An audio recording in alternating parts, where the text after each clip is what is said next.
So yan po guys, makita natin no, yung dalawang apo namin sumasakay din dyan no, sa kiddie ride na yan. Ayan po no, papunta na sila dito. Yan po makita natin no.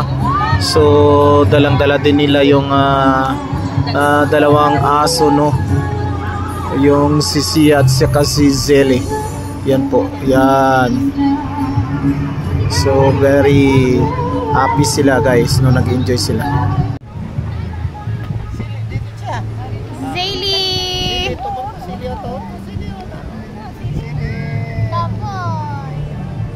Patubak to kay patubak to.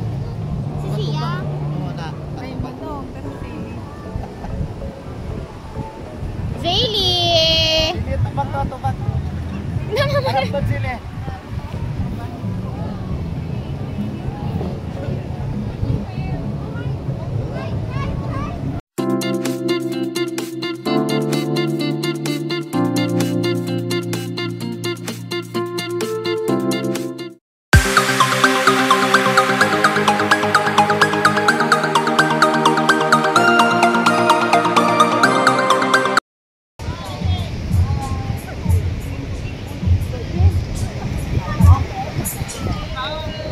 So yan po guys ang kaganapan dito ngayon sa Rojas Bay Banbets no, yung anniversary dito sa People's Park, Rojas City no.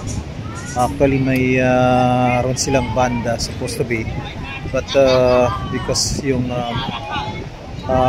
weather condition no, parang hindi maganda, so kaya na-cancel yata yung kanilang banda no. Pero kanina nakakuha tayo no na dalawang dance group, nakuna natin yun no. So at yun makikita nyo sa kasama dito sa ating video na ito.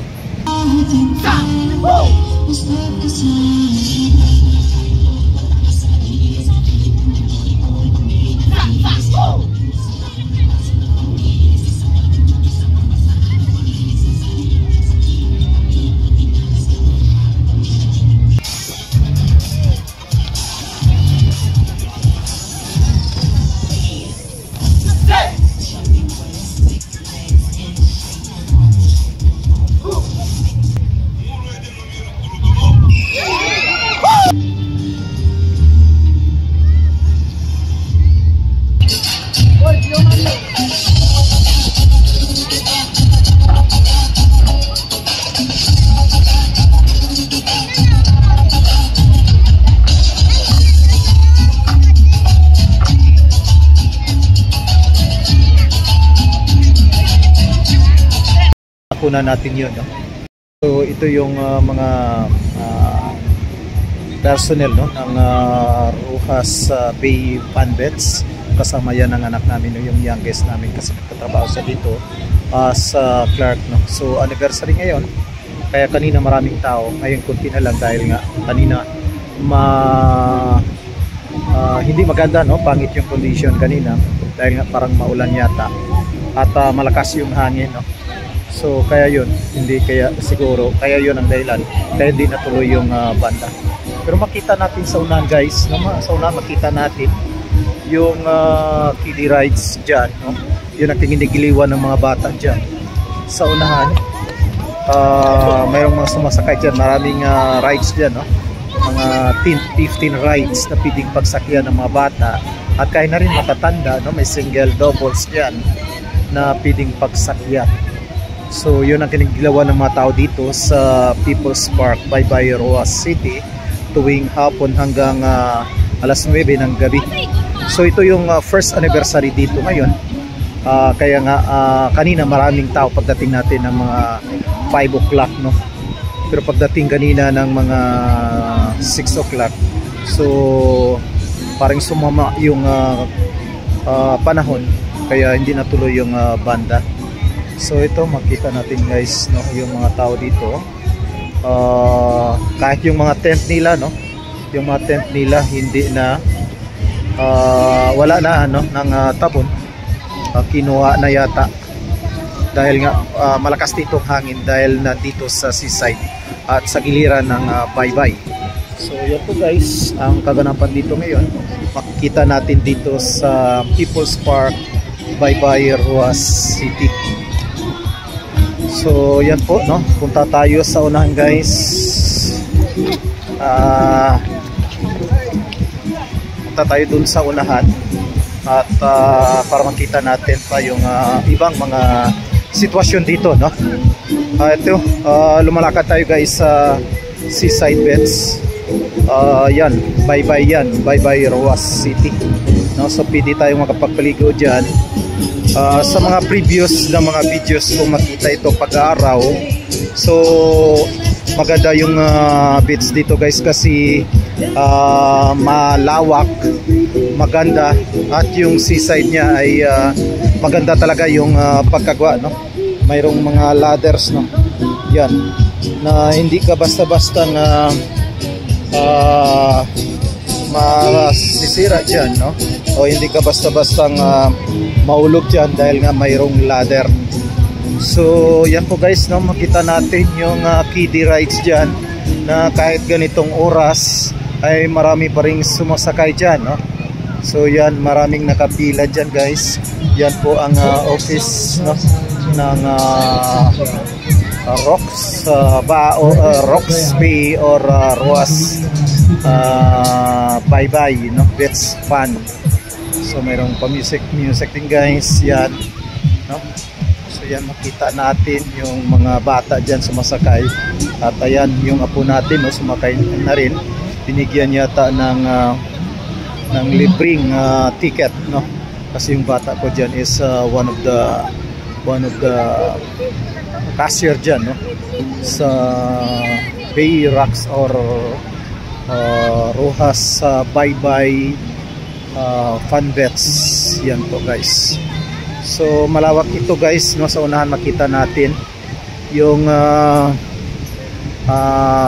fountain dyan, no, pero parang hindi yata nag-operate sa ngayon dahil kanina masama yung panahon, kaya nga hindi siguro nag-operate.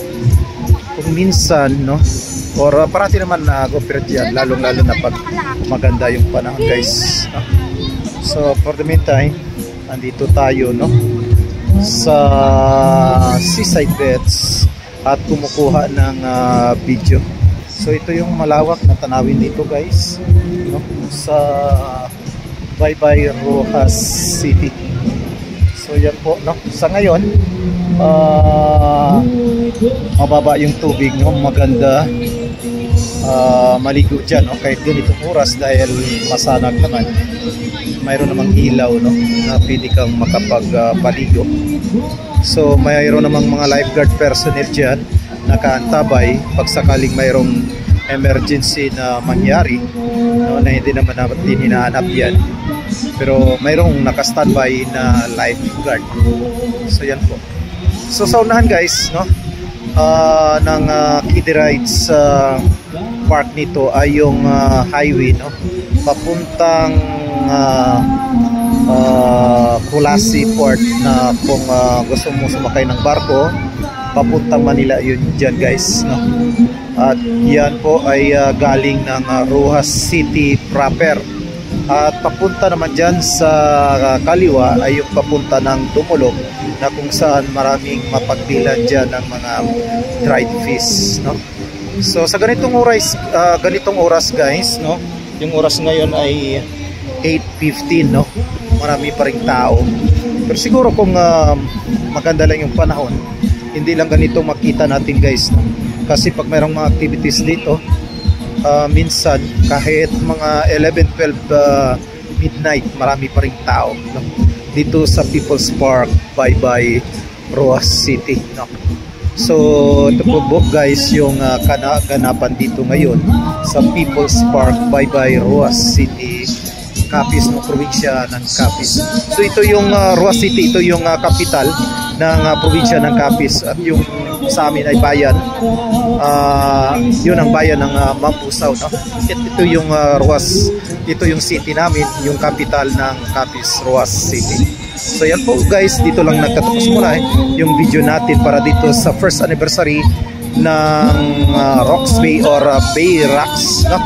Yung pangalan niya talaga is Bay Rocks, pero karamihan nga nagsasabi na Rocks Bay dahil nga ito'y Roas City at ito'y Baybay Roas City. So binaliktad lang yan, Bay Rocks. Okay, so once again, this is the end of our video for this Bay Rocks first anniversary. So once again, good evening guys, bye bye.